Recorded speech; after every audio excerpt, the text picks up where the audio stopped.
Virtually উদ্বোধন হয়ে গেল বহু প্রতীক্ষার জোকা তারাতলা মেট্রো পরিষেবা। যদিও এই প্রকল্প তৎকালীন রেলমন্ত্রী তথা বর্তমান মুখ্যমন্ত্রী মমতা বন্দ্যোপাধ্যায়ের।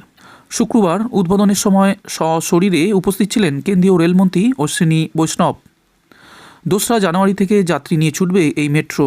এখনও পর্যন্ত সিগন্যালিং ব্যবস্থা সম্পূর্ণরূপে কার্যকারী না হওয়ার কারণে একটিমাত্র রেক ব্যবহার করে যাত্রী পরিষেবা দেওয়া হবে বলে জানা গিয়েছে।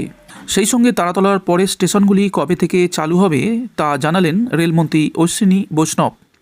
তিনি জানিয়েছেন, আগামী 12 থেকে 15 মাসের মধ্যে আরও প্রায় 12 কিলোমিটার লাইন চালু করার কথা রয়েছে।